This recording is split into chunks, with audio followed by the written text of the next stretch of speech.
All right, so let's go through a couple more regression examples. This is an option if you're having calculator issues. You can reset your calculator's memory.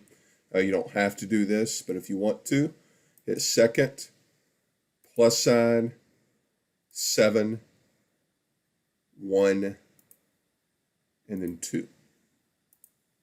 And that will reset your calculator's memory. 7, plus sign, 7, 1, 2. If you choose to do that, make sure you go back to mode and go back to stat diagnostics, and we want to turn those on. Okay, so now before we use the graphing calculator, I've done a couple of things already. First off, I've scaled the y-axis, so I have the lifespan in years here on the y-axis, and I counted by threes. And one way you can come up with what you count by, remember, is take this largest number, 75, subtract the smallest number, 54, and divide by 2. Or sorry, divide by 10, because there's 10 hash marks here along the side of the y-axis. And you could have counted by 2, 3, maybe even 4, and that would have been fine. And I did the same thing on the x-axis. Ended up deciding to count by 10. It's really important to know, though, on the x-axis, we are counting by tens, but the x-axis is the years since 1900. We kind of want to scale those numbers back a little bit before we put them in the graphing calculator. Those numbers are very large. So 10, 20, 30 actually represent 1910, 1920, 1930. So in this middle column where it says X values, instead of putting 1920 in the calculator, I'm going to put in 20. Because 1920 is 20 years since 1900. And you can choose anything as your baseline. I chose 1900 because obviously all of the X values given, all of the years given are in that same century. So now we're going to enter the data in the calculator. Actually, before that, let's go ahead and graph the data. So I've got the first point plotted there, 1920, 54.1. And remember, this is just an approximation. We're going to try to be as accurate as possible, but we don't have to worry about getting it 100% perfect. So I've got my data points graphed there. And next we want to decide, before we use the calculators, we want to decide, is this data best modeled by a linear, quadratic, exponential, or some other type of function. You could make a case for linear in this problem, because as you can see, I could draw a line that goes through most of those points, or at least is really close to most of those points. However, if we use our powers of deduction here, we know life expectancy can't continue to increase at a common rate. And in fact, it kind of looks like from our data points that we kind of have a flattening out of the curve here. Notice how we have big increases. We have increases of 3, we have increases of 6 over here initially, but then the increase jumps from just 1, it jumps about 3 there, but it only jumps less than 2 years there.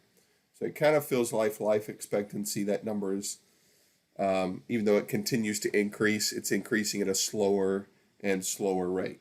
So I'm going to say this is logarithmic. And just try to draw a curve that goes through most of those points. It's the start, kind of the start of a quadratic function, but we know more than likely that life expectancy number is not going to start coming down, at least not significantly, which is what would have to happen for it to be quadratic. So we're going to choose logarithmic function when we enter this data in the calculator. All right, now we're going to enter the data in the calculator, so hit Stat, Edit, If you have data in the calculator, if you go up and scroll and highlight L1 and press clear and then down, it'll clear out that data.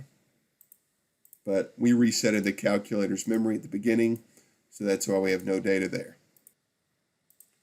All right, so I've got my 8 values in for L1, and it's important to know that you have to have an L1 and an L2 in these problems. If you don't have an L1 or L2, you may need to do a quick Google search on how to add a list to your graphing calculator. But you should already have one unless you've accidentally deleted it. All right, and we know we have the right number of data points when the L1 and the L2 columns are even, and they are. All right, next we're going to hit Stat, Calculate, and there's actually several that you can pick for logarithmic function. You might be thinking, let me pick the one that says logistic. We're actually going to choose the one that says power regression, just because it's a little bit easier to write down. So hit enter and keep hitting enter until it calculates that equation. And there's our equation. You'll notice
and even though that number does flatten out a little bit, it does continue to increase, at least for the data that we have.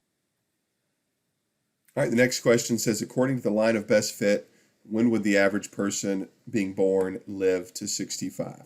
So we first notice that the number that they give us, 65, is a Y value. So this is a Y value. We want to find the corresponding X value. And the corresponding X value is going to be a year since 1900. I'm first actually going to use the graphing calculator. I'm going to use the graphing calculator's table. So hit second graph and go to the table. And we simply want to keep scrolling down until we get to a Y value at 65. And it looks like 45, so the year 1945 is the first year where, according to this model, the life expectancy is at least 65. And of course, we can verify this also. Our original scatter plot is not as accurate as the calculator, but we can see for a life expectancy of 65, which is right here, if we draw a line straight out, it would hit our curve roughly at this point, which if we draw a line straight down, it's pretty close. So it's in between 40 and 50. So our rough sketch is actually pretty close to what the calculator estimated. The third and final way that we could solve this is we could set the actual equation equal to 65 and then solve for X. There are times where this is a good method to use, but probably not in this case, since our variable is the base, so that would involve having to convert this to log form. All right, and this last question says, how long would you live if you were born in the year 2000? Show all work algebraically. Again, though, I'm actually going to look at my table first. I'm going to use the graphing calculator to begin with. But if you were born in the year 2000, that corresponds to 100 years since 1900. So we need to go to 100 in our table for the X value.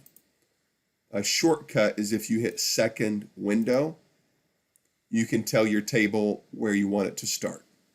So I want my table to start at 100, and then I'm going to hit second graph and go back to the table, and I see, according to this, in the year 2000, the life expectancy is about 77.49. So I just rounded that to the nearest tenth and got 77.5.